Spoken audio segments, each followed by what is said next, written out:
As I said, there are several different schools or fields within Jewish mysticism, and we have to distinguish between the word mysticism and Kabbalah.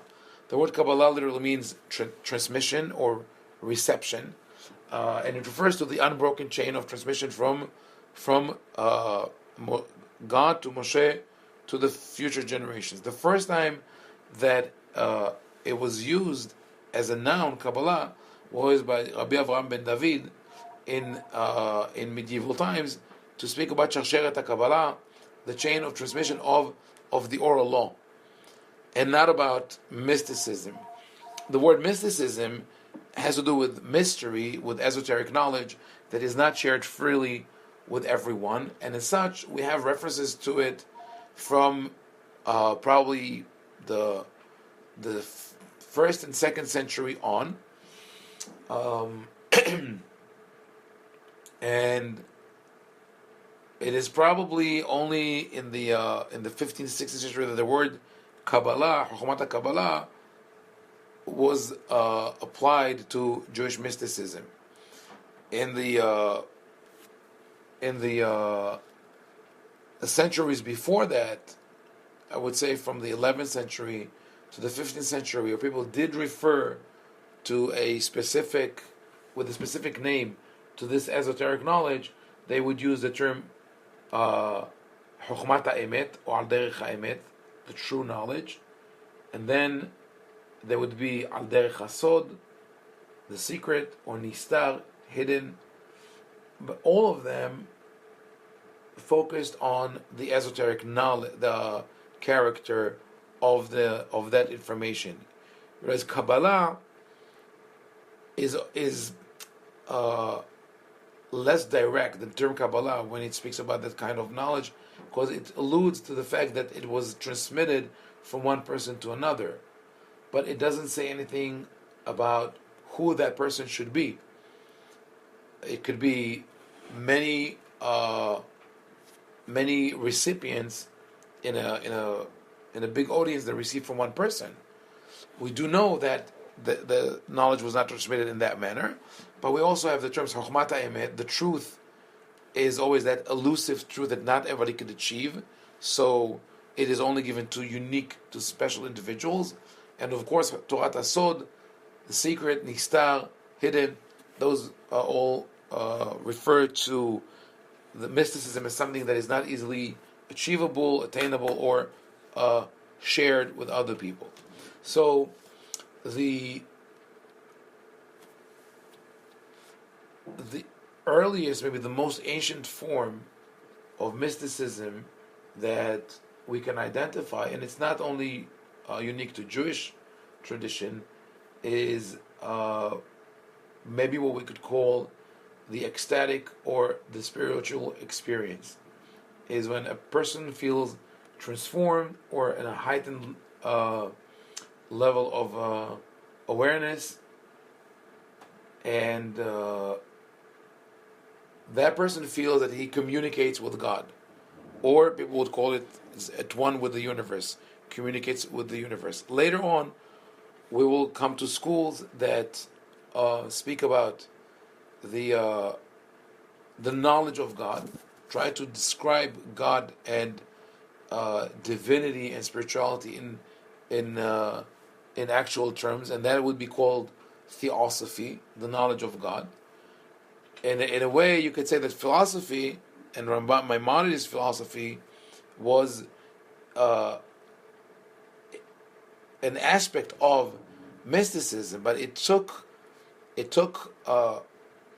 the knowledge of God or theosophy to the last frontier to which it could have been taken, and still remain within the confines of logic, but didn't go beyond that. And later on, when that became part of mysticism, the theosophy became something which has more mystical proportions. It's part of Jewish mysticism. And then there's another main field of mysticism, which is called theurgy, and that's the idea that our actions, the actions of humans, can affect the divine. So, and in theurgy, there's a full gamut from the idea that, which we could say is pretty ancient, that God cares for our actions here and actually is affected by them, because this is something that we could find in the Bible, right? The whole idea of sacrifices and people appeasing God, the idea that you could interact with God and appease Him or argue with Him or have a dialogue with Him to make Him change His mind, suggests that we could affect, as individuals, as humans, we can affect God. But later on, in medieval mysticism, it took a different shape, and to the point where every act, every religious act, whether it's the fulfillment of a positive mitzvah or the transgression of a prohibition, becomes a factor in how we affect the divine providence. So those are the three fields that we're going to look at. We look at the ecstatic or experiential mysticism, the theosophy, and the theurgy. So what we find in Tanakh, of course, in Tanakh we find references to prophecy. From the very beginning, God interacts with men. God talks to humans, but we don't always know how a prophet becomes a prophet. At least not in the Torah. In the Torah, in the 5 books of Moshe, God chooses a person to speak with, and there's a revelation, and we don't know what made that person unique. Well, of course, we can imagine or assume certain things. For example, about Abraham, we could argue that the reason that God speaks to Abraham is that he's an exceptional individual in terms of his character traits and his upbringing or his future, and this is like the Torah says in Genesis, in chapter 18, God says that He chose Abraham כי ידעתיו למען אשר יצווה את בניו ואת ביתו אחריו ושמרו דרך אדוני לעשות צדקה ומשפט. God says, I have chosen Abraham. I'm going to read from here, 1 second. I have chosen Abraham because it's in chapter 18, verse 19. I have chosen Abraham because he is the one who's going to instruct his children and his descendants afterwards, and they will keep the path of the Lord, to do justice and loving kindness. So God says, I have chosen him because he has those special character traits. Later on with Moshe, I think Moshe is the next chosen person. Or Noah is also chosen, we understand, because he was a righteous person. Why is Moshe chosen? Moshe is chosen because he is someone who was willing to put his life on the line.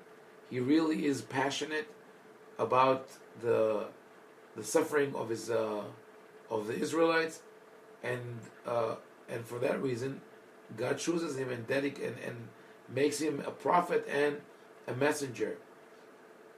But then we have someone like Yirmiyahu, who in chapter 1 of Jeremiah, we find that God speaks to Jeremiah and says, I have chosen you before you were even created in the womb. And Jeremiah says, I cannot speak, I'm but a lad, I'm a young man. God says, you go and I'll be with you. In a way, it's similar to Moshe, but it's not the same process of dedication, because Moshe had a history, and Moshe has shown valor and courage and willingness to defend the Israelites, which Yirmiyahu has not. So that's a different type of prophecy that we find there. Then we find a certain category within the, I would call the Hebrew or the Israelite society of the Bible. There's a certain class called Bnei HaNevi'im.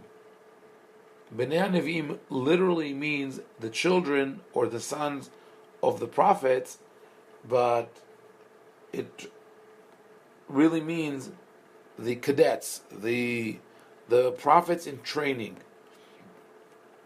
And here the question would be, how can one be a prophet in training? How can you train to be a prophet? If we look at the model of Noah and Abraham and Moshe and Jeremiah and others, it seems that God chooses you. You don't choose to talk to God. But the idea of Bnei Nevi'im suggests that there was a way for someone to train until he or she gets to that level of speaking with God. So to that, there could be one of two solutions. We could either say that there were two types of Nevi'im: those chosen by God, and those people did not need any preparation except for being chosen. And then there was a process that one could go through in order to become a prophet, in order to talk to God, but the prophet was not guaranteed. Meaning, it's sort of saying, I'm the perfect candidate, God, and if you want, you should choose me. But God could always skip you and take someone who has no training, and you have no right to complain about that. So it was sort of I would say, a bet, a gamble, that someone was gambling on his life, say, okay, I'm going to dedicate all my life to prepare myself to become a prophet and to connect to God, and that might happen, might not happen. But then, that is one way to see the idea of Bnei Nevi'im in the Bible. Another way to see it is that all these Bnei Nevi'im eventually did become Nevi'im. They did become prophets in the manner of putting themselves in that state of mind, either through meditation or through ecstasy. So they're in the ecstatic or the experiential type of Kabbalah, where they connect with the divine or their own spiritual being. So we have several references to that in the Bible that I want to look at now. So the first source that we find here is from the book of 1 Samuel, and that is when Shaul, King Saul, has already been anointed, and he tells the prophet Samuel, I'm not at the level to be a leader. And Shemuel says, do not worry, you will go through several stages, and then which will prepare you to become a king. And part of that, he tells him this: אחר כן תבוא גבעת האלוהים אשר שם נציבי פלישתים ויהי כבואך שם העיר ופגעת חבל נביאים יורדים מהבמה ולפניהם נבל ותוף וחליל וכינור והמה מתנבאים. He says, after that you are to go on to the hill of God, where the Philistine prefects reside. There, as you enter the town, you will encounter a band of prophets coming down from the shrine. Now it's not clear, the shrine could be just a raised platform, a dais where they would have sacrifices. This was spread all over Israel at the time. And they would be preceded by lyres, timbrels, flutes, and harps, and they will be speaking in ecstasy. Interesting translation. Vehema mitnabiim. So that's not my translation. Literally, it says prophesy mitnabeh, but it really should be understood like that. They're speaking in ecstasy, meaning they were put in a certain state of mind through the music. And we know that many mystics around the world use music as part of their ritual. The most famous, I believe, are the Sufis, the Sufi Darwishes, the whirling Darwishes, to get into that state of mind. But I don't want to sound like heresy, but I heard from people who were in Woodstock that that's how they felt. And if you are among a crowd and there's a certain type of music, and especially with this repetitive music that puts you in trance, you could get to this point, because part of what that music does is to activate a process of meditation, which is meant to maybe turn down the white noise that we have constantly playing, in the background of our brain, or let us, you could say, let the subconscious take over. We are always thinking of a million things. When we hear music, this kind of music, which is enchanting, which is an element also in rock music, in some types of trance music, it's the ostinato, the stubborn line that repeats itself, that you could get there. That's why the chanting, if you ever heard the chanting of Sufi Darwishes, is repetitive one, and then it intensifies, and then goes down again. And when we get to medieval times, I'll show examples that Jews who lived in Turkey, in Iraq, in other places, learned from the Sufis and adopted their music as part of their high holiday services. The most sacred and elevated day of the year, we use this kind of music. So it's very probable that what we see here is indeed this kind of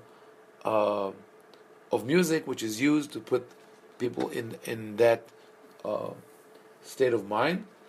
But God promises, "V'tzalecha alecha ruach Adonai, v'nabita imam v'ne'apachta le'ishaher." The Spirit of the Lord will grip you, and you will speak in ecstasy along with them, and you will become another man. So Shaul, at least, is guaranteed that his prophecy would be a direct prophecy from God. And so then that is also something that we cannot really determine whether the other prophets who prophesied at the time of the Bible were true prophets or false prophets. And if there is at all a range between the true prophet and the false prophet, where the true prophet, according to the Bible, is one who was directly communicated by God, and he also delivers the message that God wants him to deliver. And the false prophet is one who lies, who had no spiritual experience, and is just reporting something that never happened. That is how it is presented in the Tanakh. But it could be,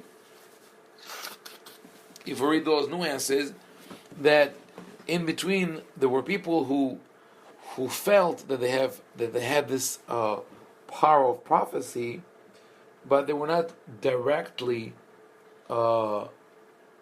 did not directly have communication with God. So that is something that we surely leave it as an open question when we look at the Tanakh. In terms of human history, at least, we have documents from the city of Mari, Mari, Mari, in the ancient Near East. Those are documents that date back almost 5,000 years, that already speak about 2 or even 3 different categories of prophets, meaning that this phenomenon of people who are in a special state of mind and speak differently or in an ecstatic way has been an ancient one known to humanity from the very early stages. Then we have this verse in Melachim, in 2 Kings, chapter 3, verses 14 to 15. This is when the king of Israel and the king of Yehudah want to go to war. They summon all the prophets, and the king of Yehudah says, I do not trust all these prophets. I want to hear a prophet that is sort of, I could call him a certified one. And they call on Elisha. And Elisha says this, the following: V'emer Elisha, Hai Adonai Tzevaot asher amadeti lefanav, ki lulei penei Yehoshaphat melech Yehuda ani noseh, im abit elecha v'im ereika. As the Lord of hosts lives, whom I serve, Elisha answered, were it not that I respect King Jehoshaphat of Judah, I wouldn't look at you or notice you. Then he says to King Ahab of Israel. And then he says, Ve'ata, in verse 15, Kehuli menagen, Ve'aya kenagena menagen, V'tehi alav yad Adonai. He says, now then, get me a musician. As the musician played, the hand of the Lord came upon him. So here is another example of a prophet, even a prophet such as Elijah, who's an established one who communicates with God, who needs a musician to put him in the right state of mind. The rabbis here make an interesting comment. They say that because he got angry with Ahab, with Ahab, or because he was arrogant, he lost the power of prophecy. So we could put this aside as a midrashic commentary, or if we take it within the context of the power of music to inspire people into that state of mind of prophecy, we could say that getting angry, because this statement is an angry one, right? He was angry with Ahab and said, I do not want to talk to you, I do not want to see you. And as a result, he loses his calmness, and he loses his ability to connect with the divine or to connect with himself, and he needs the musician to inspire him. One last pasuk, one last verse from the Tanakh. This is in Jeremiah, chapter 20, verses 8 and 9. You know, as I mentioned before, Jeremiah was chosen by God, and originally tried to avoid that role. He did not want to become a prophet. And as a prophet, his life was not easy. He had to endure curses and persecutions and even attempts to kill him when he was thrown into the pit, and at one point into quicksand or tar. And he argued with God. He says, why did you give me that role?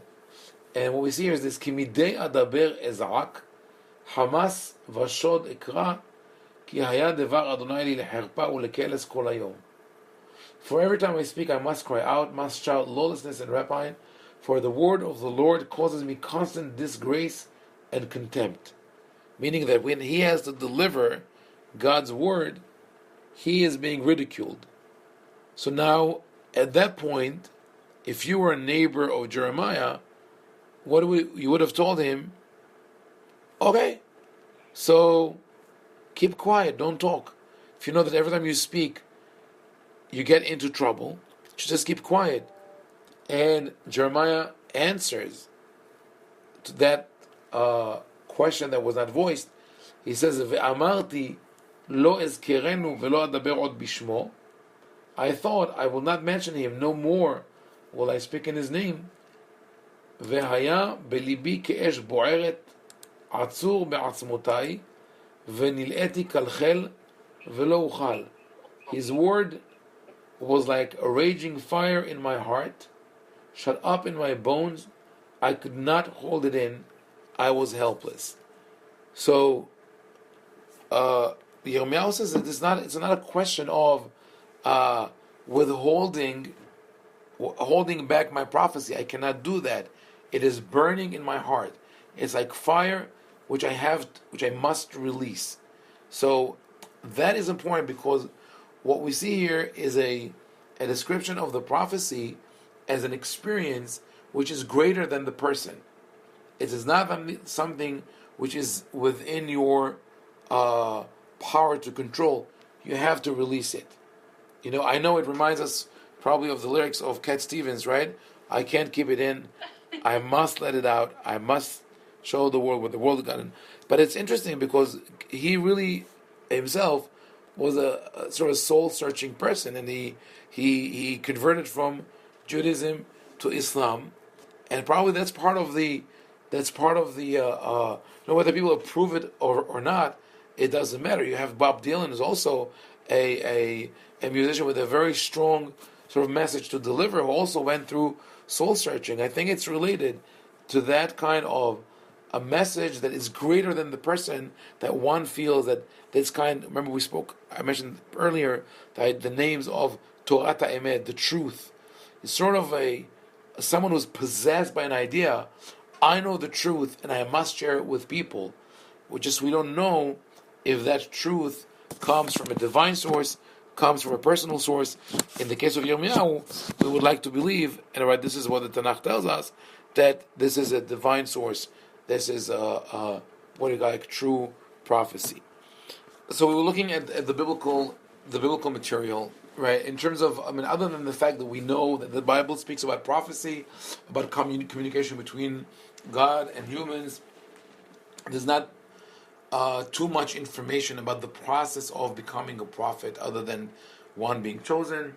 Like Caroline mentioned, Jonah, as has certain similarity to Jeremiah, who refuses to deliver his prophecy, but Jonah is able to contain his prophecy and he runs away, which sort of indicates that the story is fictional and is maybe meant to send a different message.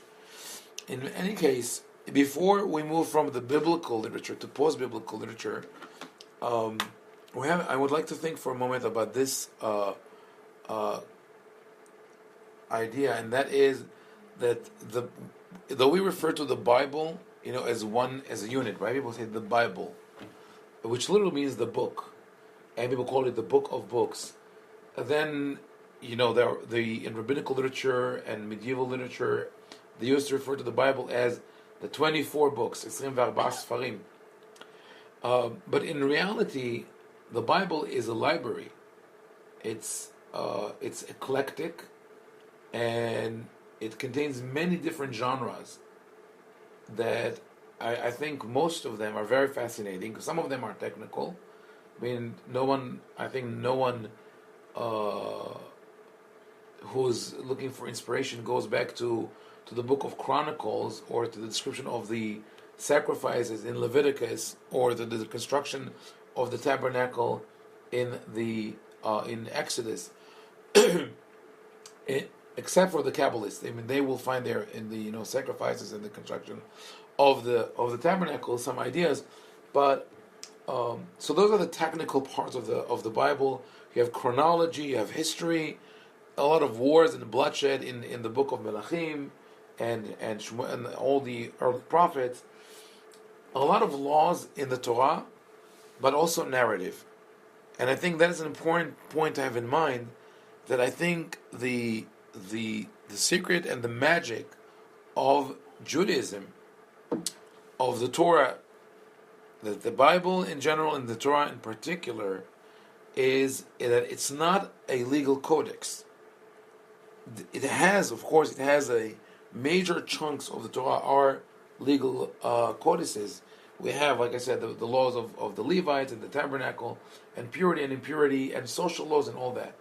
But they are not presented in a vacuum. They are not presented in a dissociated manner, like a legal text, starting from this is what you do in the morning, this is what you do in the afternoon, this is what you do at night, this is what you do at home, at the temple, at the synagogue, this is how you conduct your marital affairs, monetary affairs, etc., etc.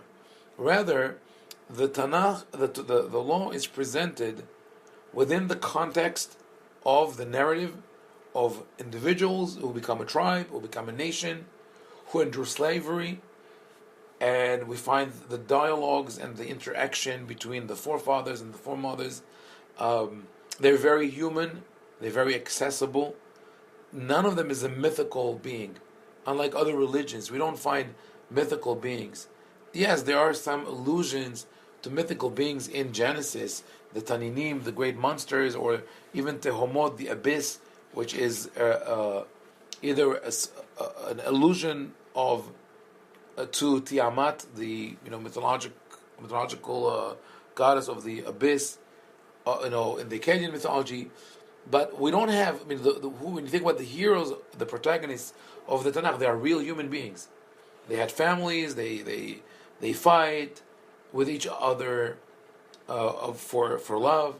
You have sibling rivalry, and I think that is what makes the Torah so powerful, because we relate to the human experience, we relate to the message there, and then along the way we also pick the laws and we run with them. So, for example, when I think maybe the most powerful example for that is the idea of the Exodus. Because in hundreds of places in the Torah says you have to do this because I took you out of Egypt. Now, you could understand that as a business deal, as a contract. I took you out of Egypt. I made you into a nation, and therefore you must obey me. Or you could see it as you have lived as a slave in Egypt, and you understand what it is like to be at the lower rungs of the social ladder, so you don't want to do it to others. And that comes usually with the v'zacharta ki aved hayita be'eretz Mitzrayim. Remember that you were a slave. Or the beautiful phrase ki li bnei Israel avadim avadayim. You are my slaves and not slaves of any other human being. But it's a strange phrase to say you are my slaves. God does not need us to serve Him as slaves. But when the Torah says that, the Torah basically levels the field. We are all at the same level. So, and why is it important to remember that? Because we will see later on that the history of Kabbalah or of mysticism is intertwined with the history of Jewish literature. And every time that there was a faction in Judaism that pushed too much towards the logical and the legal and the organized presentation of material, there was a backlash from people or scholars who said, we want the narrative, we want emotion, we want content, we want a message. And that, you could say, it's just like in other facets of culture, whether it's art or music or architecture, we always have this cycle of people or let's say artistic lines that go for something very simple and then to something very elaborate, something very mechanical, and then something more personal, more emotional. With accurate sciences, it's different. We always make progress. We always build upon the past. We usually don't go back. Whatever has to do with the human condition and our experience, culture, social life, etc., we go through these cycles. Even history goes through these cycles. So that is important because, as we will see, we have a period of following biblical literature when, especially between the year 300 BCE to the year 200 CE, there are about 3, 4, maybe 500 years of a lot of emphasis on the legal parts of the Torah, the codification of the law. So that is the time where the Midrash Halacha was created. The Midrash Halacha was the next logical step. Once the Bible was codified, was canonized, people look at this corpus of biblical literature and they say, okay, so now what do we do in everyday life, in our practice? And there was a clash between the traditionalists and people who said, let's unify halakha and let's make something that is easy for everyone to follow. We don't want it to be left to people's own interpretation. So we have the literature called Midrash Halakha, which is basically looking at the text and deriving its halachic meaning from there. And then after this work was accomplished, even though when you look at the final works, those who study with Rush with me, of that literature, or maybe from other sources, that the names that we have printed in the Midrash Halacha are not necessarily the names of the rabbis who were the original authors, but rather the rabbis who were the final transmitters of that information when it was put down in writing. But it spent quite a long period, and when they've accomplished that, they had a body of literature that goes through the books of the Torah and says, this law, this verse is interpreted legally in that manner. This verse is interpreted legally in that manner, and so on. But once you had all this literature, it was not easily retrievable because the laws of each holiday or monetary laws or anything else were scattered all through the Torah. So to have an easy retrieval system, you want to know exactly where it's filed. It's hard to, when you try to access the laws of Pesach, to go to all the books of the Torah, because they are written in Shemot Vayikra B'Midbar Devarim. So the rabbis came, Rabbi Yehuda Nasi took upon himself this task of putting together all the halachic material in what he called the Mishnah, and he organized it thematically. Now, even with the Mishnah, there was a need to include some kind of narrative, so people would not be lost in the dry legal language, and and because of that, every file of the Mishnah, or not every, many files of the Mishnah, end with a positive moral, ethical message. Sort of like, here are the laws, and here's a story. Okay? We'll give you the candy, the story, or maybe it's the sugar coating, for the pill. John is in law, so I'm sure that you don't have people will walk into your office and see sort of like a legal compendium, right? And they just pick it and read it for fun, right? I turn on the mic. Here we go. Yes. No, nobody reads legal codes for fun. Right. Right. Not even legal professors. It's not fun at all. It's not fun, right? So the Torah made it fun by including the narrative with it, and associating with this, with real life, real people, our identity, our legacy, and all that legacy. And Rabbi Yehuda Nasi also, when he had the files of Mishnah in front of him, there were those messages that peppered the Mishnah and made it interesting and fun to read, alongside some, in some Mishnah we have what they call the casuistic phrasing of referring to real cases. So you could tell, I know the person to whom this happened. As a matter of fact, this helped many centuries later to identify the structure of the Mishnah, when in Germany Rabbi David Zvi Hoffman looked at the Mishnayot and he said, every time you see a Mishnah that delivers a moral message, that means that this Mishnah was the end of the file, and the next chapter belongs to a different file, and Rabbi Yehuda Nasi just put them together. So is the case with the first chapter. If you want to look later separately on the first chapter of Kiddushin, of the tractate Kiddushin, ends with a discussion about Olam Haba, about the world to come, and honoring your father and mother, and how you inherit the world to come. So that basically was it. That was one chapter dealing with the laws of Kiddushin that ended with this Mishnah. And then from another school came another file, which are chapters 2, 3, and 4 of Kiddushin, and Rabbi Yehuda Nasi put them together. So, but even with that, the majority of the material was legal material. And that is when we have the push of the other school of thought that says people need more than that. They need stories, they need the narrative, they need the message. And that was the backdrop for the rise of Midrash. The Midrash that we call Midrash Agadah.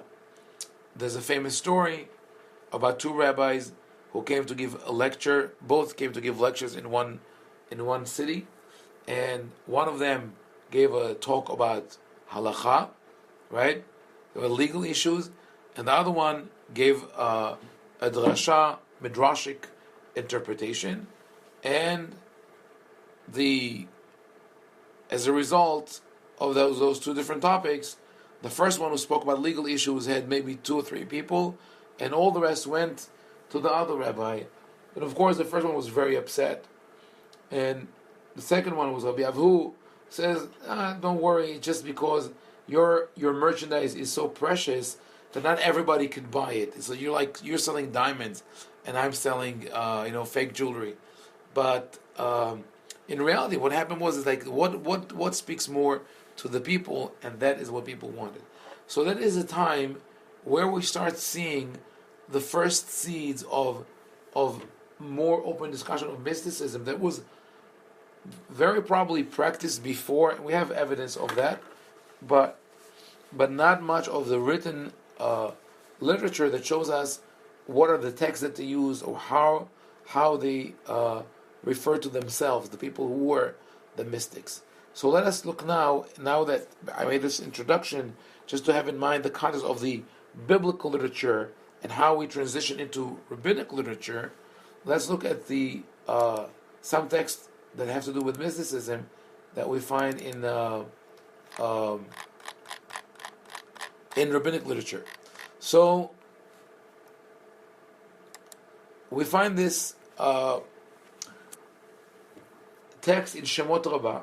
Shemot Rabbah is a relatively late midrash, so it's not really rabbinic literature, but it's just a reiteration of something that appears already in earlier sources, and it describes the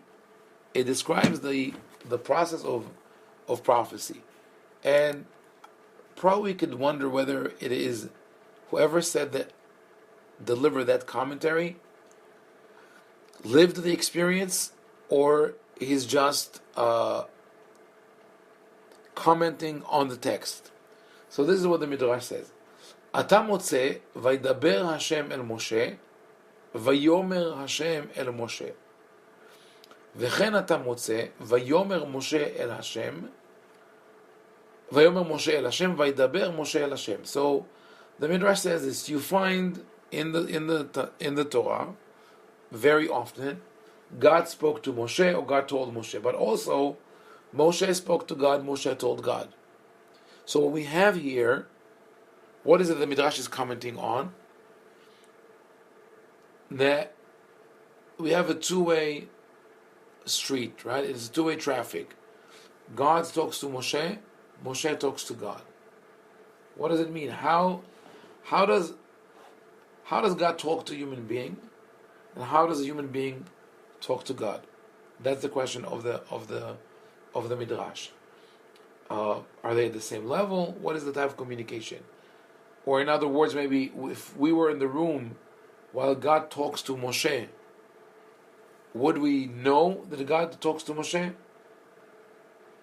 Do you tell me, from what we know from biblical literature, do you think that people who would be in the same room or in the vicinity of the prophet would know that the prophet at that moment is prophesying?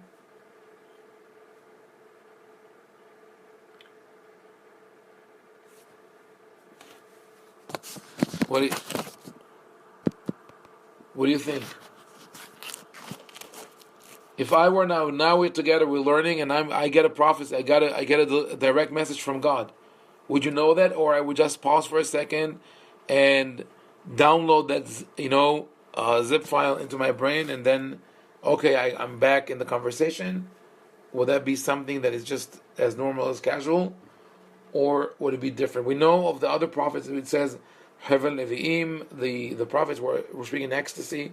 But do we have anything in the Bible that tells us how would the prophet feel? So the answer is yes. We have it appears in many places in Tanakh, and that is Vayipol al panav arza. The prophet usually falls down and lies on the ground, meaning as the person who is in the grip of prophecy, when it's sort of the true experience, usually loses control of his body, as if the brain is completely dedicated to managing this kind of conversation, that there's nothing left there to manage the body. So it's a sort of a deliberate unconsciousness. Now, it's interesting to have that in mind, because there are at least two famous cases of people who were epileptic, that were considered prophets. One of them is Muhammad, that we don't know how frequently or how often he had seizures, and people attributed to that that he's a holy man. And the other one is Shabbatai Tzvi, the famous false messiah that was basically managed by he had a we call like a manager or an agent by the name of Nathan of Gaza, who was his agent. He saw the potential of a person who people would perceive as a prophet. So it is very possible that a person when a person experiences prophecy, he's not in full control of his body. So that is what the Midrash wants to know here also. What is the type? How can we understand this dialogue between God and Moshe and God? So the Midrash says this: Mashal lim'ara shehi netuna lisfat hayam ala hayam umal'a lo haya hayam zaz misham ela mikan va'elach hayam noten lame'ara vehame'ara layam. So the Midrash says this is analogous to a cave which is by the ocean. When it is filled by the tide, the ocean, or once it is filled by the tide, the ocean never leaves it, but rather the ocean gives the cave, and the cave gives the ocean. I think the interesting thing in general about analogies, and this is something that Maimonides touches on at one point. He says you can't necessarily identify all the elements of an analogy, and that is that to each person it could look a little different based on our associations and our world. So it is a more open-ended kind of teaching than just saying this is what it is. It's a mashal, so we'll look at many different connotations that we have to the concept of ocean and cave and this movement of water. So yes, like you said, we see here the union, the total unification of Moshe with God, because the water is now one entity and it fills everything. We see movement, like Sherry said, that Moshe is becoming alive. It's as if the human being, not at the state of prophecy, is not aware of how much alive he could be. That his senses are opening up now, and he gets this flow of the water. And I think I agree with John also that it's sort of like for Moshe at the point of the tide, it's a one way. He cannot give back until the ocean recedes. And I think also there's a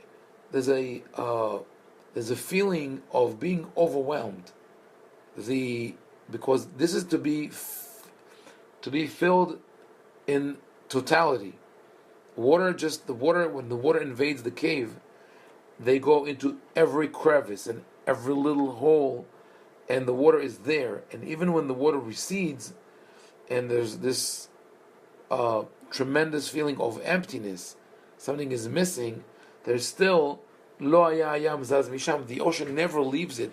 It's always connected, meaning that it brings the person to a different level of understanding. So I think that pretty much I would say that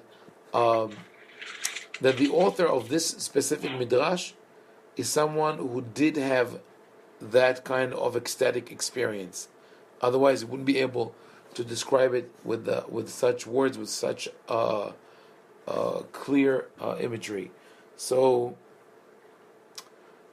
we have that feeling of connection, and we have at a certain point the idea of like two entities. On one end there's unification, on the other hand we have two.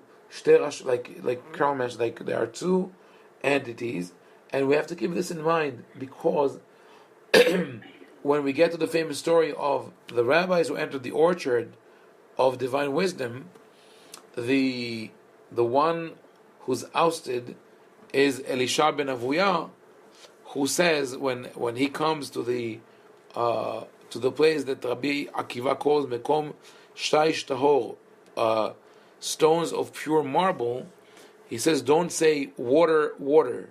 And he says water, and he says there are two entities. And that could be understood as either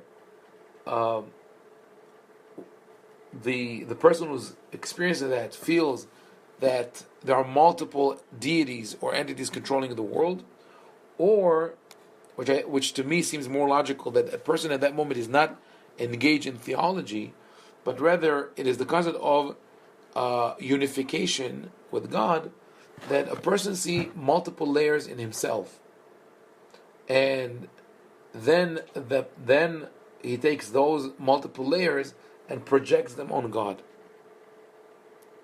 And maybe that was actually a process through which we came to the whole idea of the Sefirot, because people look at the Sefirot in different ways.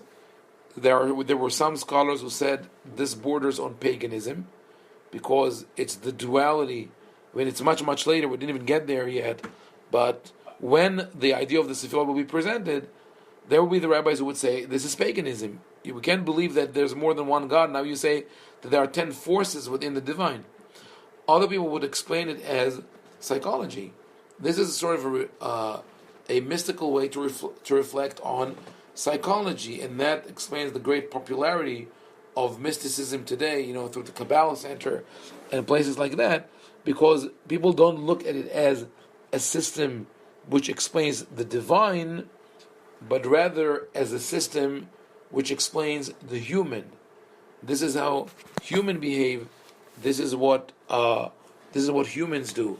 So when we talk about the Sefirot, Chesed, loving kindness, harsh judgment, glory, foundation, they are all things that we could relate to as humans. And if we look at it that way, this is really something that, or a mode of thinking that goes all the way back to probably the dawn of humanity, but is recorded in the first chapters of the Tanakh. In Genesis, we have two creation stories, and if you look at it carefully, I have a recorded class on it if you want to listen to, where I go more in detail into that. But the first chapter of Genesis speaks about men being created in the image of God, and that is a perfect world. But in the second chapter, God is described in the image of man, because God is a builder, He's a gardener, He's a potter, He's a glass blower, and it's not the perfect world. And I think that's the message of the Torah that tells us, as long as you understand that you are a reflection of God, that's good, because you aspire to become divine. When you think that God is created in your image, that is where you have the problem. So I think that is the idea of the kitzetz b'netiot, of chopping down the trees, or being a heretic, is where when the person takes his own divisions and compartments, or even maybe flaws, and project them on the divine.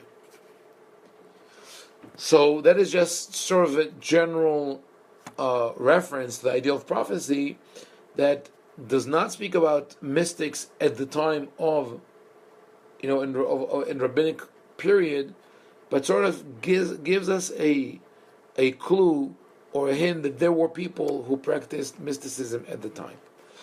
Now, there is something that we find within rabbinic literature, and that is in Tosefta Hagigah. It also appears in the Mishnah, but the Mishnah is more concise. There's a more elaborate version. The Tosefta, as you know, are the files of Mishnah which were excluded from the Mishnah by Rabbi Yehuda Nasi. This is the traditional view that Rabbi Yehuda Nasi had in front of him different files. Some he kept in, and they're called Mishnah. Some he kept out, and they're called Tosefta.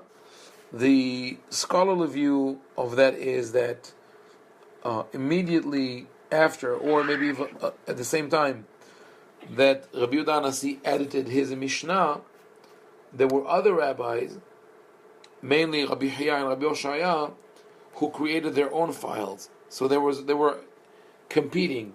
But once the Mishnah became the official codex, the other ones were tailored to fit the text of the Mishnah. In any case, let us look at this text. That's chapter 2, unit 1. In Tosefta Hagiga. En dorshin ba'arayot bishlosha, aval dorshin bishnayim. ולא במעשה בראשית בשניים, אבל דורשים ביחיד. ולא במרכבה ביחיד, אלא אם כן היה חכם, מבין מדעתו. So, the Tosefta here speaks about the different types of learning and who is allowed to learn and how you're allowed to learn, to teach. I just want to tell you what is the previous chapter. The whole tractate of Hagigah speaks about the obligation to come to the temple during the holidays and to bring sacrifices that will suffice for everyone to celebrate the holiday. But it ends. It probably was like a separate file. It ends with a discussion of the texts of the different texts of the Torah, Heter Nedarim, the different categories of laws, and how much of that material is covered in the Torah. So, for example, the last halakha in Perek Aleph says vows and the nullification of vows is mostly rabbinical. There's not that much material about that in the Torah. The same thing with Shabbat.